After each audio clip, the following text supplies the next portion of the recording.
మన ప్రియత ముఖ్యమంత్రి రేవంత్ రెడ్డి గారు సంవత్సరం పూర్తయిన సందర్భంగా మనం ఈ యొక్క కార్యక్రమాలు ఏర్పాటు చేసుకోవాలని చెప్పేసి ఆయన ఆదేశించడంతో మన జిల్లా పార్టీ అధ్యక్షుడు హరివర్ధన్ రెడ్డి గారు, అదేవిధంగా మన పార్టీ ఇన్ఛార్జి హనుమంత్ రెడ్డి అన్న గారు, శ్రీశైలమన్న గారు, భూపతి రెడ్డి గారు, వీళ్ళందరి సమక్షంలో ఈరోజు కుత్బుల్లాపూర్ నియోజకవర్గ యొక్క విజయోత్సవ సభ మరి సంవత్సరం పూర్తయిన సందర్భంగా ఈ యొక్క సభ ఏర్పాటు చేసుకోవడం జరిగింది. ముఖ్యంగా ఏంటని చెప్పంటే ఇక్కడ గ్రేటర్ హైదరాబాద్ ప్రాంతంలో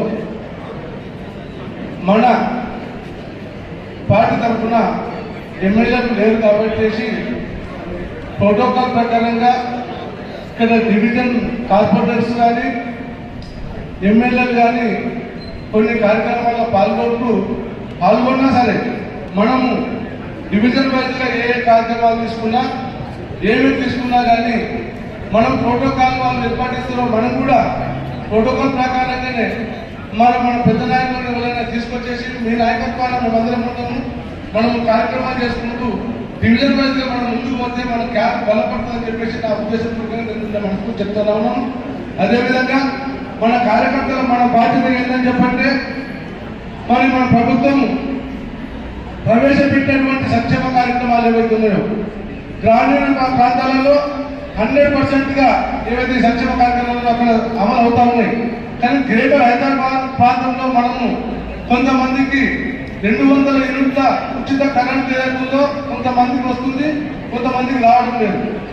ఆ రాకపోతే ఎవరి దగ్గరికి పోవాలి, ఎక్కడికి పోవాలని వాళ్ళకు కొంచెం అర్థం కూడా లేదు.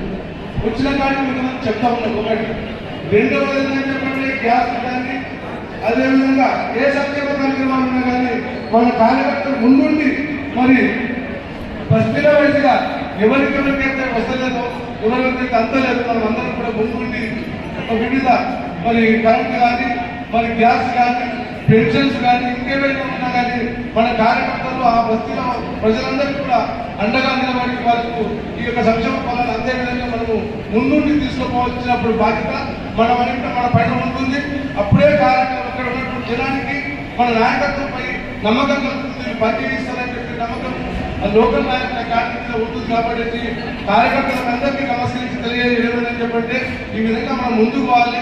ఇక రానున్న రోజుల్లో కూడా మరి పెద్దలు హరివర్ధన్ రెడ్డి సమక్షంలో మరి అదేవిధంగా హనుమంత్ రెడ్డి సమక్షంలో శ్రీశైలమన్న సమక్షంలో మరి భూపతి అందరి సమక్షంలో నేనేమంటున్నానని చెప్పంటే వివిధ మన డివిజన్ కుత్బుల్లాపూర్ నియోజకవర్గంలో మన గ్రేటర్ హైదరాబాద్ సంబంధించి 8 డివిజన్లు ఉన్నాయి కదా. ఆ 8 డివిజన్లలో కొన్ని సంక్షేమ కార్యక్రమాలు, అభివృద్ధి కార్యక్రమాలు, సంక్షేమ కార్యక్రమాలు అభివృద్ధి నష్టం ఉంటాయి. అభివృద్ధి కార్యక్రమాలు ఏవైతున్నాయో డివిజన్కు ఎంతో కొంత అమౌంట్ కేటాయించి మీ బస్సులో కొన్ని లక్షల వర్కులు ఇవ్వాలనుకుంటున్నాము, ఇది ఇవ్వాలనుకుంటున్నాం అని చెప్పేసి డివిజన్ వైజ్గా పిలిపించుకొని మీరందరూ కూడా ఒక ప్రతిపాదన తీసుకొచ్చి దాన్ని మేము అమలు చేసేసి పనులు చేపిస్తామని చెప్పేసి పెద్దలు చెప్పేసి ఆ డివిజన్ వైజ్గా పిలిపించి చెప్పేస్తే బాగుంటుంది. ఎందుకంటే సంవత్సరం కూడా మనం పూర్తవుతుంది కాబట్టి కొన్ని అభివృద్ధి కార్యక్రమాల మనం ఇంకా ముందుకు పోవాల్సిన అవసరం ఉందని చెప్పేసి తెలియజేస్తూ ఈ అవకాశం ఇచ్చినటువంటి పెద్దలకు నమస్కారం తెలియజేస్తున్నాను.